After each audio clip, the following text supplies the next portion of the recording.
B'siyata d'shmaya, we're going to learn Eirovin Daf Nun Gimel, and we're going to start 2 lines from the bottom of Daf Nun Beis, Omot Beis. We're starting a new perek B'siyata d'shmaya. Says the Mishnah, Keitzad ma'abrim es he'orim. We know that we're learning about Eruv Tchumin. Eruv Tchumin means that surrounding a town, besides for the town itself, one is allowed to walk 2,000 amos in any direction. In order that the Eruv, that the Tchum, should be a square, to gain the possible protrusions as we're about to see, we want to gain as much possible space that the people should be allowed to walk. So the Chachomim said you actually square off a town, which means if there are any protrusions, then we just measure the entire side of the town as if it was square, as if the entire city was coming to the place of where there's the most protrusion. And that is called ma'abrin. Ma'abrin is the term of like an isha mu'uberes, a pregnant woman where there's a protrusion. You can see that she's carrying a baby. So to a town, we extend the town and square it off.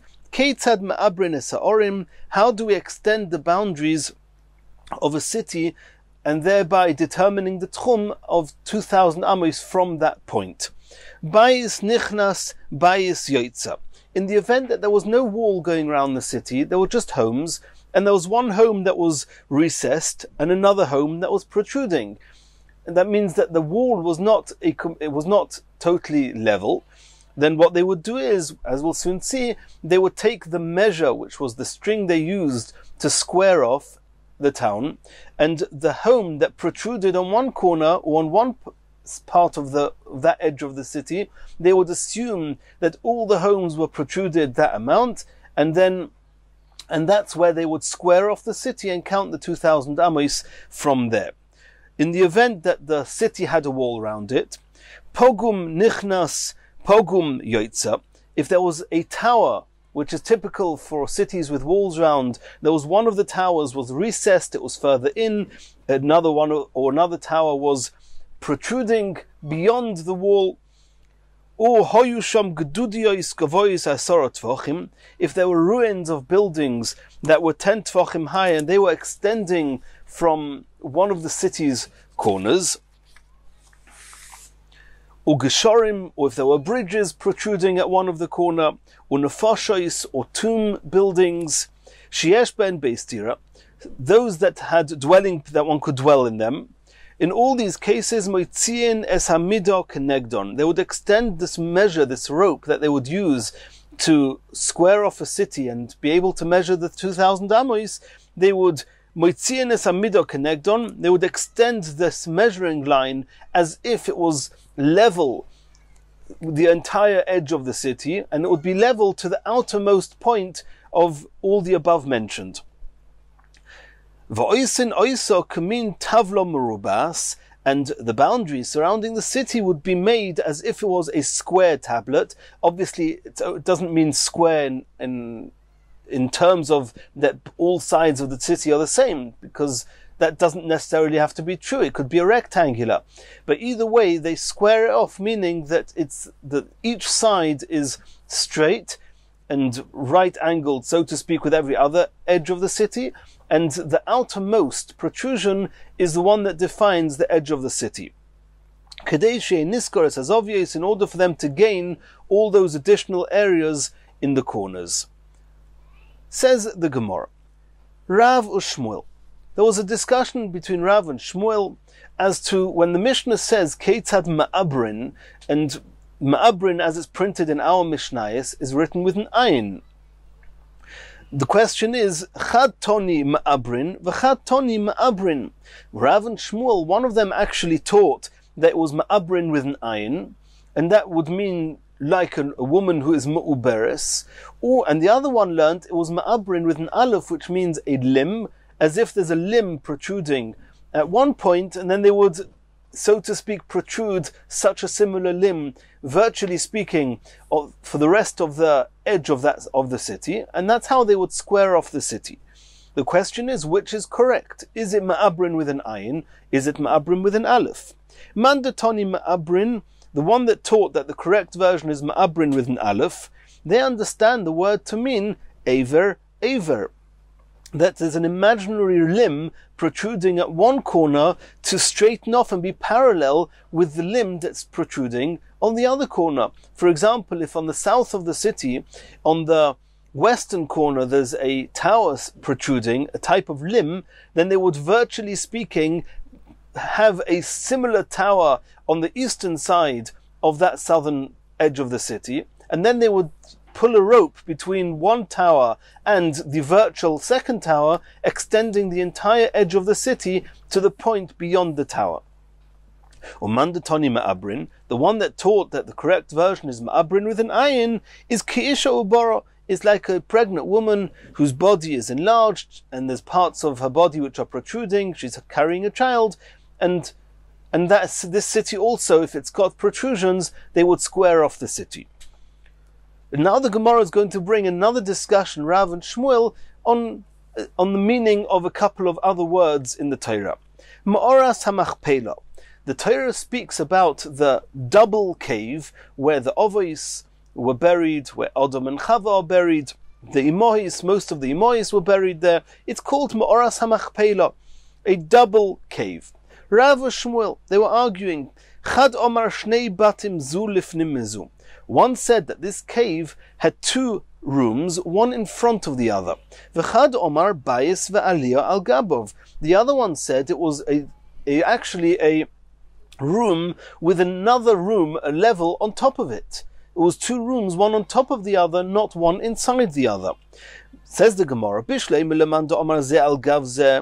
According to the opinion that says that it was two rooms, one on top of the other, Hainu machpela, we can understand why it's called a double cave, because there are two roofs there. There's something double about it. Elo lemanda omar shnei batim zu lifnim mizu, but according to the opinion who says it was two rooms, one inside the other, mai machpela, what concept of double is there? Answers the Gemara, you're right. It's not double in structure, it's double in content. Chekfula bezugais, that this Ma'oras HaMachpelah, this room inside the other room, it's not called Machpelah because it's two rooms. It's called Machpelah because those buried inside were buried in couples. There were multiple couples buried there.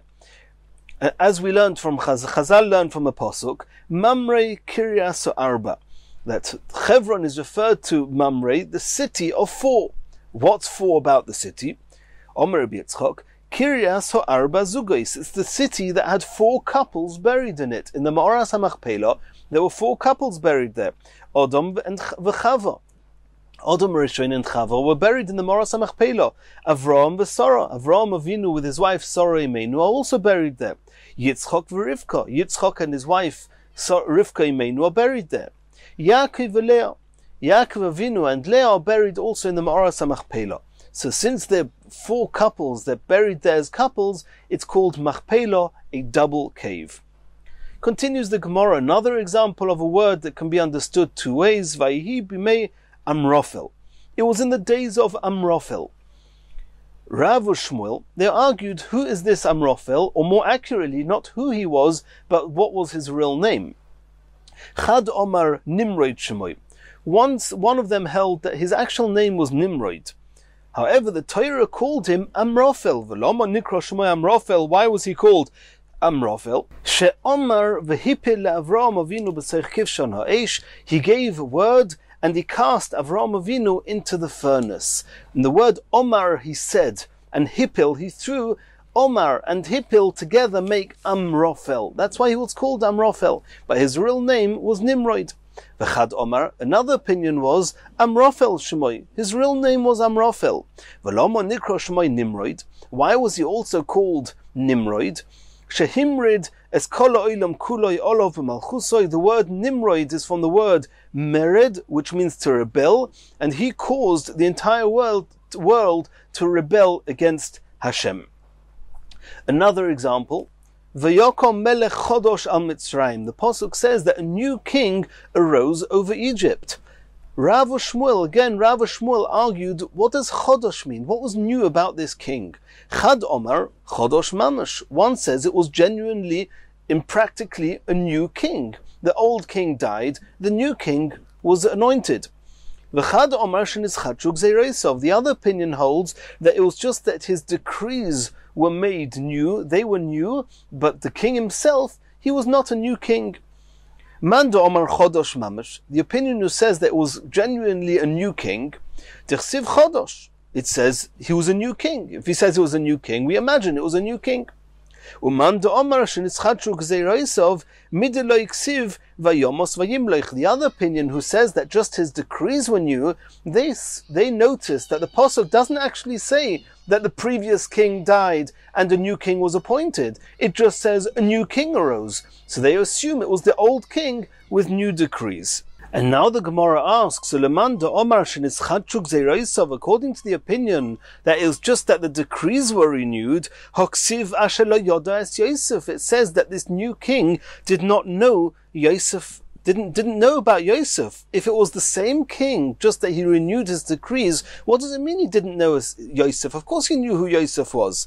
Answers the Gemara, "My asher lo yoda es Yosef." What does it mean that he didn't know Yosef? The havadomi commander lo yoda le Yosef klel. It seemed as if he'd forgotten who Yosef was. He totally ignored the fact that everything that he knew about Yosef and how Yosef had saved Mitzrayim, and he just disregarded that and started making terrible decrees against Klal Yisrael. Continues the Gemara. Simon Shmoina Esrei Ushnei Mosor Lomadnu Bedovid V'Yovin. And others say that it's not Bedovid, it's Bedoyer, and it's not V'Yovin, it's Libon, and we'll see this in the Gemara, that these are different things that Rabbi Yochanan said that were to do with his Rebbe, Reb Oishia Beribi. Says the Gemara, Omer Rabbi Yochanan, Shmoina Oso Yomim Gidalti Eitzel Reb Oishia Beribi. For 18 days I spent with Reb Oishia Beribi. Beribi was a title given to a very prominent person in the generation. And I only learned from him one thing, and that was about our Mishnah. Keitzad ma'abrin es ha'orim be'alef. I learned from him that the accurate version of the Mishnah is Keitzad ma'abrin with an aleph and not with an ayin. Says the Gemara, Eini, is it really so that Rabbi Yochanan, whilst he was together with his Rebbe, Rabbi Oishia, all he learnt was that ma'abrin in our Mishnah is with an aleph? V'omer Rabbi Yochanan, Rabbi Yochanan said, Shneim aso talmidim hoyu lo'il Rabbi Oishia Beribi. There were 12 students to my Rebbe, Rabbi Oishia Beribi. Ushmoin also yomim gidalti b'neim, and I spent 18 days between them, says Rabbi Yochanan. V'limadati leiv kol echod ve'echod. I learnt the heart, how clever, how intuitive each student was. V'chochmas kol echod ve'echod. How wise and knowledgeable each one was. This seems to be that he learnt a lot of wisdom, a lot of chokhmah, whilst he was there with Rabbi Oishia Beribi. So how could Rabbi Yochanan say that the only thing he learnt was that the correct version of our Mishnah is ma'abrin with an aleph? The Gemara gives a number of suggestions. One answer is leiv kol echod ve'echod v'chochmas kol echod ve'echod gomar. He learnt the unique level of intelligence and wisdom and intuitiveness of every single one of the students. Gemara loy gomar, but he didn't actually learn any quotes of Torah that he didn't learn, besides for this one thing, that ma'abrin is with an aleph. Iboyes ema, another possible solution, minayu didhu gomar. From the students themselves, he learnt lots of divrei chokhmah, lots of wisdom. Minei didei, but from Rabbi Oishia Beribi himself, loy gomar, he only learnt this one fact that ma'abrin is with an aleph. V'ibois ema, a third solution.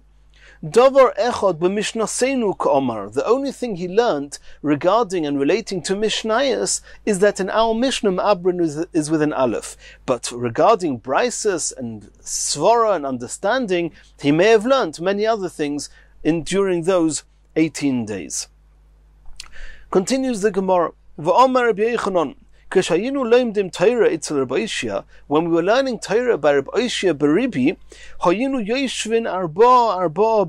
we were sitting 4 of us Talmidim cramped together in a single amma. And this was a miracle. And it was their commitment and their their desire, their thirst for Torah, that is how they cramped together to hear every word from Reb Oshia, their Rebbe. Omer Rebbe. In a similar context, Rebbe said, "Kashayinu leimdim Torah etzel Rebbe Lezer ben Shamua." When we would learn Torah by Rebbe Lezer ben Shamua, hayinu yoshvim shisha ba'ama. We would sit 6 of us students in a single amma, and this is even greater ness than what we mentioned before, 4 to an amma.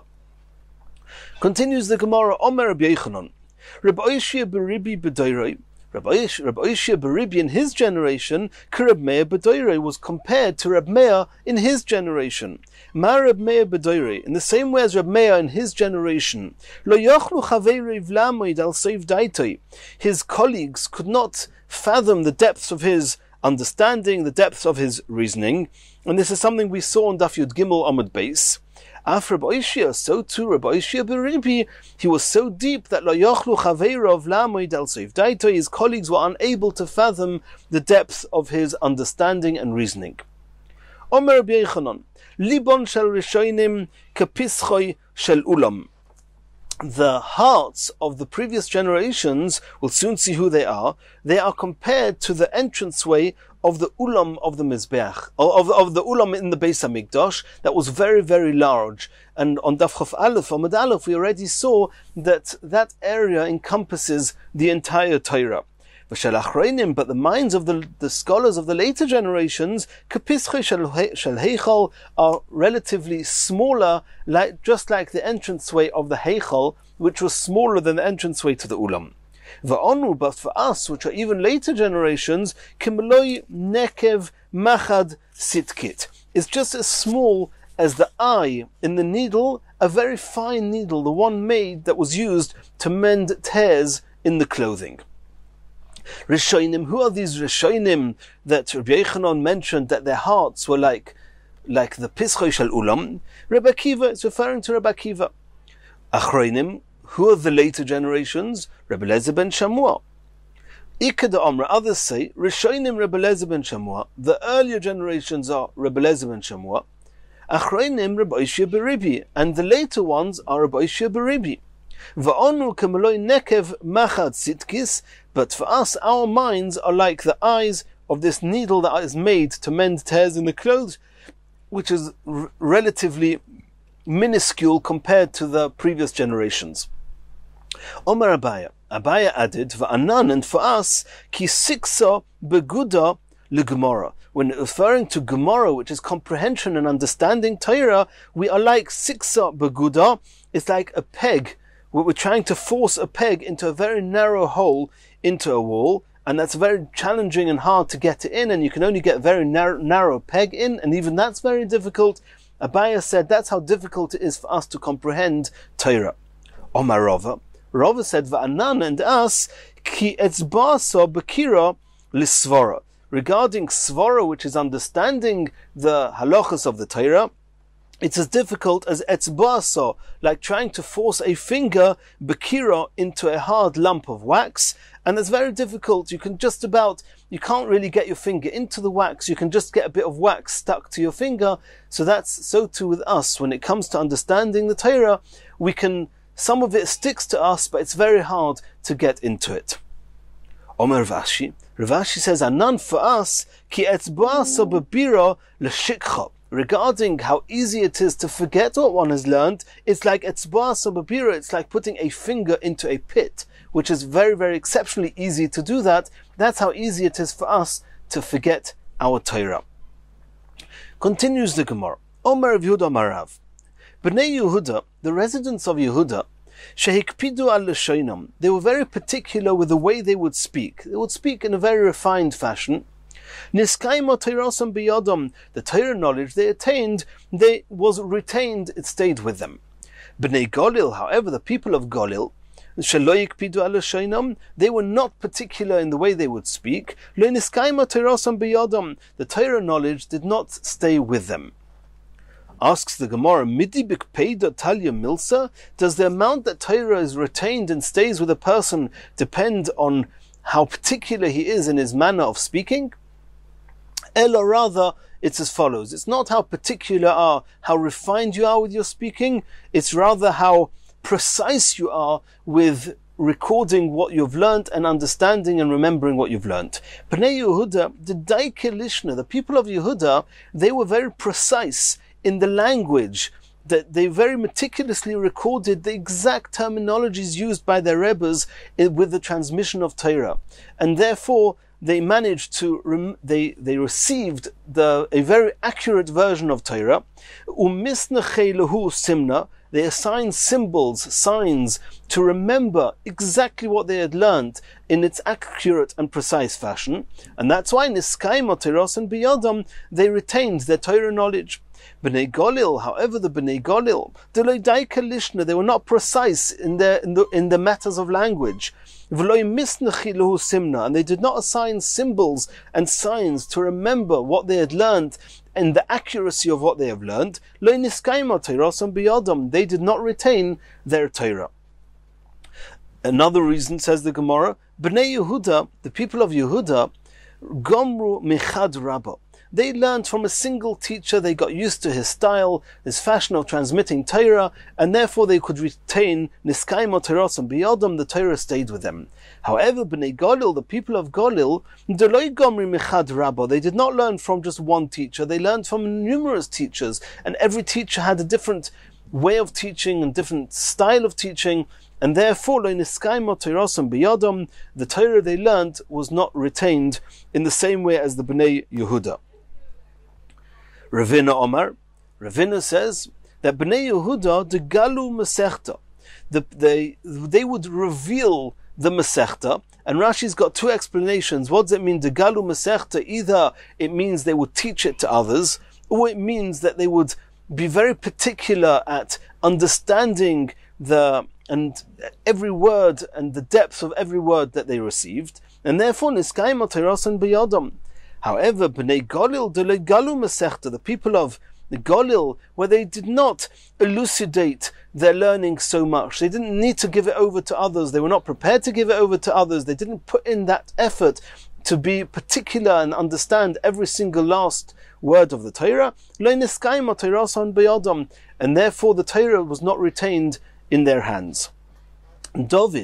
David HaMelech, Gali Masechta, he would teach Torah to others, as we saw in Brachas Daf Daled, and in Moed Katan Daf Tezayin, Rashi brings, David HaMelech was particular to teach Torah to others, and therefore, Ksiv Bey, it says, David Gali Masechta, Shaul Loi Gali Masechta. However, Shaul HaMelech, he was not used to revealing and elucidating Torah in the way that David HaMelech was. David the Gali Masechta, Ksiv Bey, regarding David, who was revealing and teaching Torah and being particular about every word of it. It says on him, Yirei'echa Yir'uni v'yismachu.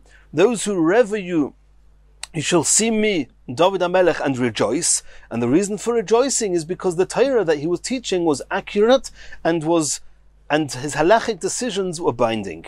Shaul de Gali Masechta, however, Shaul that was not learning in this way, Ksiv Bey, it says with him, Uvechol asher yifne, wherever he would turn, Yarshia, something would go wrong, and that means that his halachic decisions were inaccurate and not binding. And now more about Shaul HaMelech. Says the Gemara, V'omer Rabbi Yochanan, Minayin shemocha lo HaKadosh Baruch Hu al oisei ovoin. From where do we know that Hashem forgave Shaul for actually killing the town Noiv Ir HaKoyanim? There was a town that was almost entirely killed out. Most of them were Koyanim. Shaul killed them because he thought that they were ganging up with David HaMelech against him. And we know that Hashem forgave him for that Aveira Shenemer, as it says, that Shmuel, after Shmuel HaNovi, he passed away, he said to Shaul, Mochor ata uvonecha imi, tomorrow you, Shaul HaMelech, and your children will be with me. What does imi, what does it mean with me? Imi b'mechini tzasi, together with me in my division, in my area in Gan Eden. And from the fact that Shaul was going to be in the same place in Gan Eden as Shmuel, it's very clear from there that Hashem forgave him for that Aveira. Continues the Gemara. Omar Rabbi Abba,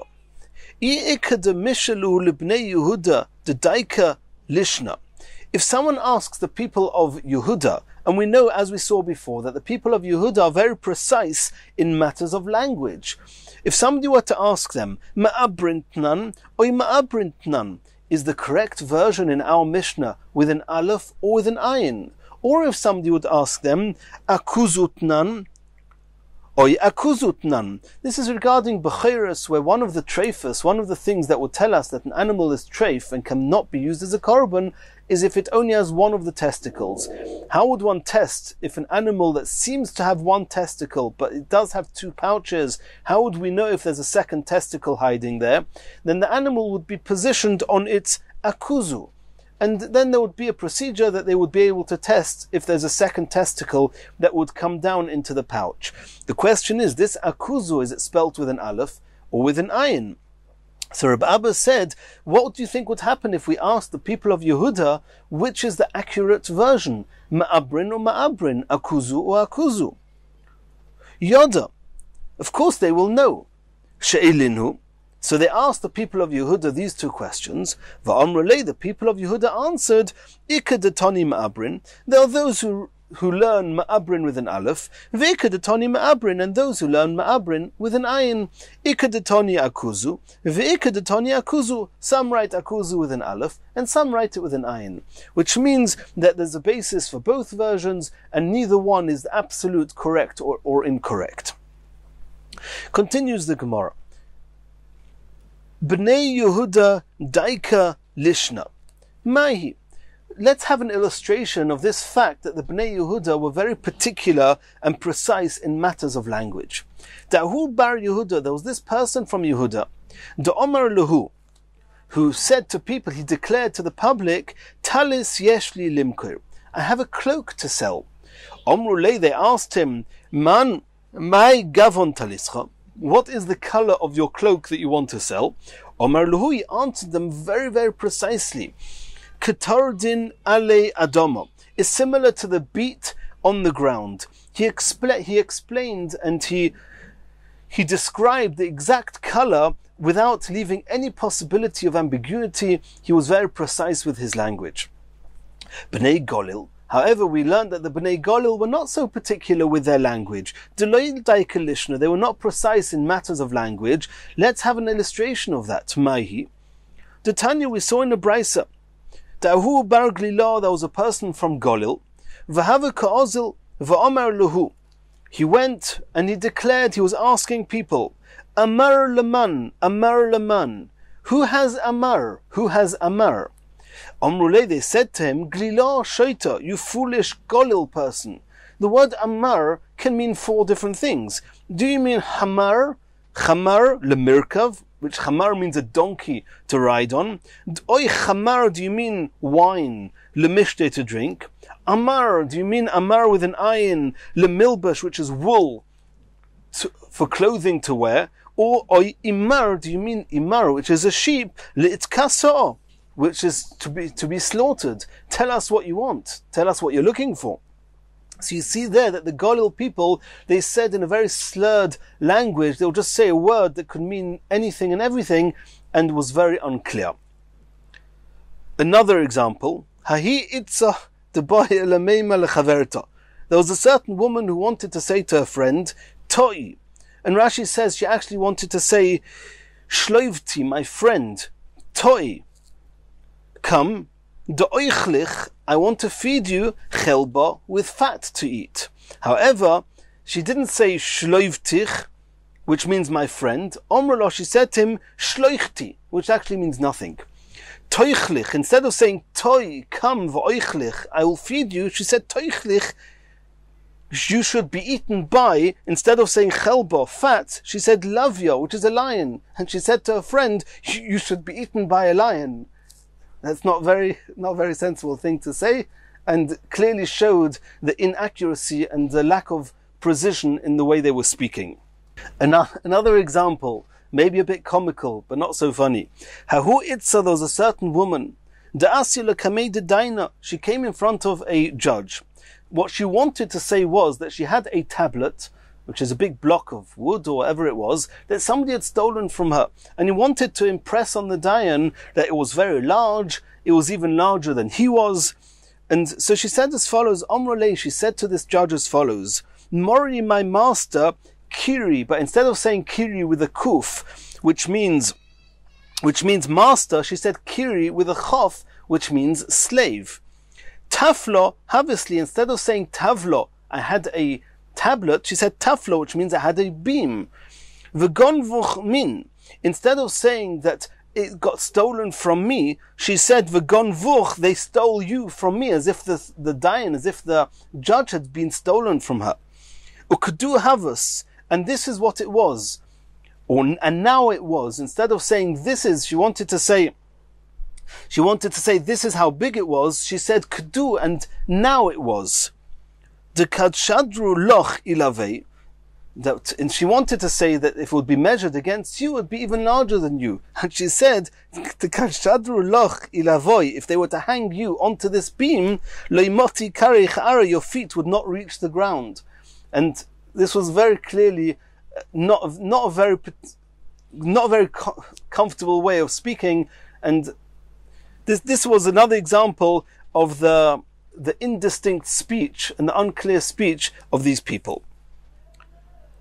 Continues the Gemara. Now that we've been speaking about different types and precision of speech, there's a concept called Leshon Chochma, which means, literally it means wise talk, and Rashi says it was the way that they would speak when other people would not really understand what's being said. It's very much an enigmatic way of talking, a cryptic way of talking, where certain words were used and either you got it or you didn't.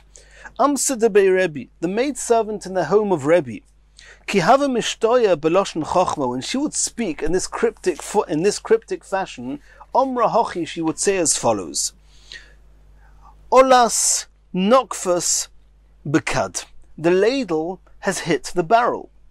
Really what she was trying to impress on the students that were there, that the barrel of wine is empty and the ladle used to draw out the wine has hit the base of the barrel. It's empty.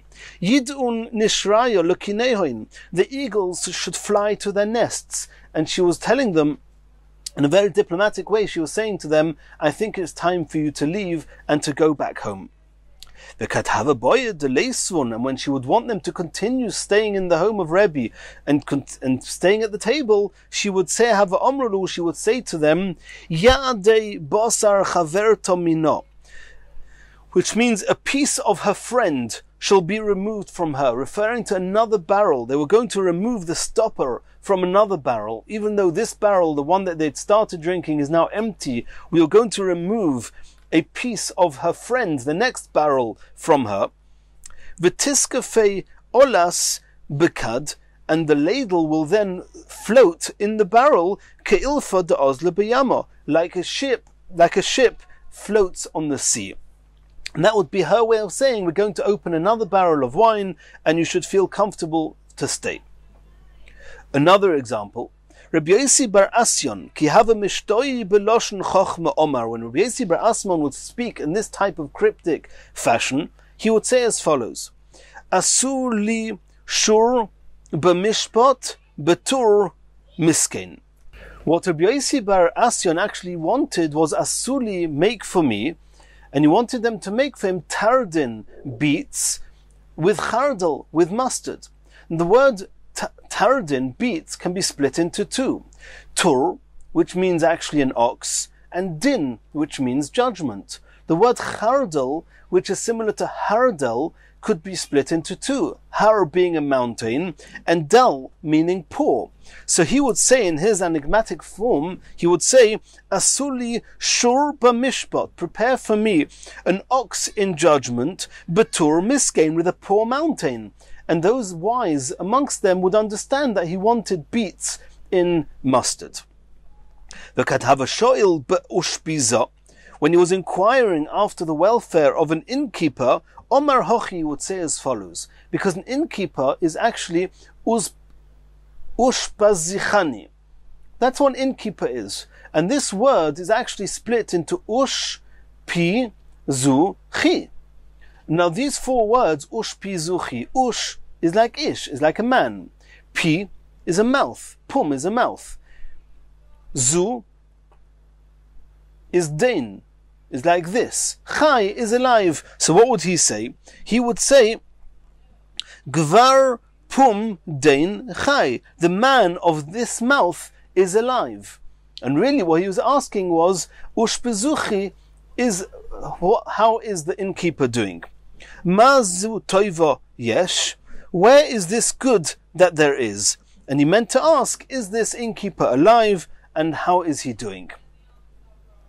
Another example, says the Gemara, Rabbi Avo ki hava mishtoi beloshen chochma. When Rabbi Avo would speak in this fashion, hava amma hochi would say as follows: Asrigu lepchomin, make the coals like an ethrog, which means burn the coals and make them glow like an ethrog, in order that we can warm ourselves up. Arkiu lizahovin, spread out the golden ones. What he actually meant was spread out the coals so that they should glow like gold. V'osuli shnei magidei ba'alota, and make for me 2 indicators in darkness. Who are the indicators in the darkness? They are the roosters, that in the dark, when they make their sounds, one knows when and what time it is in the night. So he said, prepare for me 2 indicators in the darkness on these glowing silk gold, which is the coals that had been shining like an esrog. Ikadamra.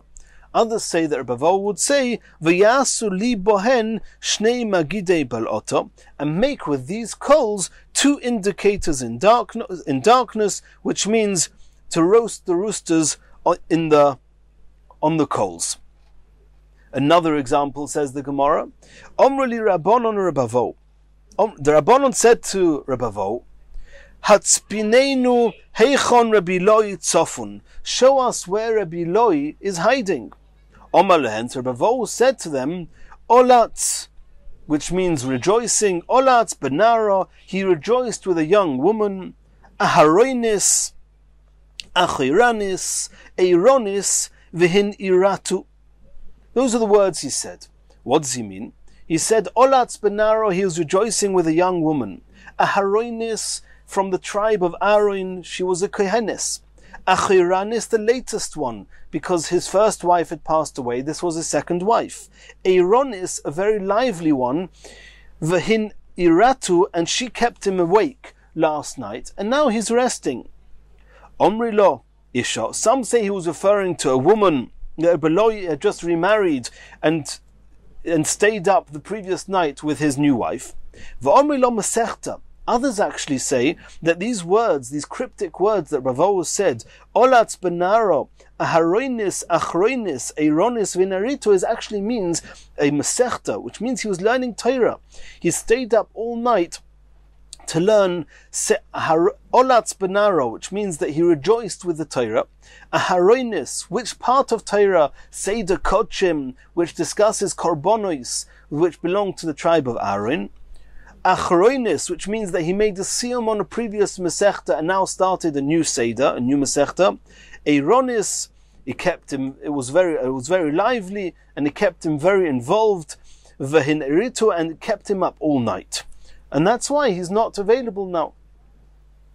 Omrulei Rabbi Loi. They said to Rabbi Loi, Hetzbinenu heichon Rabbi Avo. Show us where Rabbi Avo is hiding. Omar lehen. So Rabbi Avo answered again, not Rabbi Avo, Rabbi Eloi answered back in cryptic form, Nisyoitz b'machtir. He took counsel from the one who crowns. V'hingiv l'Mephiboishes, and he went south to Mephiboishes. What did he actually mean? He actually meant that he was granted permission by the Nossi to go and learn from the greatest scholars that lived in the south of Eretz Yisrael. He'd been promoted to the title of Rebbe, and he could go and learn with the Chachomim. And that's why he was not here. Omer Yeshua ben Chananya. Yeshua ben Chananya said, Miyomai lo nitzchani Adam, in all my days, no one ever got the better of me in any verbal encounter. Chutz mi isha, tinoik v'tinoikes. Besides for an incident with a woman, an incident with a little boy, and an incident with a little girl. Isha maihi. What was the incident with the woman? I was once staying at a certain inn. Ostoli poilin, the hostess made for me some beans. Even though the custom in those times were that a person would leave a little bit over on his plate, and that would actually be the portion of the meal that the waiters, those serving, they would eat that, and he didn't, he ate up the entire dish. Shnia on the second day, and I did not leave any of them over. Shlishi on the third day, then this hostess, she actually burnt, she didn't really burn it, she oversalted the dish. And as soon as I tasted these beans and realized how salty they were, I withdrew from them, I couldn't eat them. Omrali, so this hostess asked me, says Rabbi Shua ben Chananya, Rabbi mipnei ma'in chasoyed, why are you not eating? Omartilo, I said to her, I already ate during the daytime, as if to say I'm not hungry. Omrali, so she said to me, so why are you just not eating the beans? You should have not eaten the bread either. Omrali, she said to me, she added and she said more to me, Rabbi,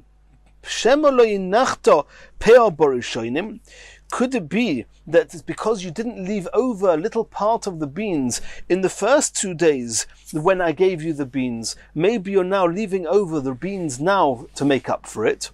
Did the Chachomim not say, one does not leave over a little bit, a portion for those who are serving in the serving pot, but we do leave a portion over in the plate? Could it be that that's why you're not eating, because you're leaving over on your plate what you should have left over the last 2 days? And she got the better of him. Tinoikus Mahi, what was the incident with the little girl? I was once walking along the road, and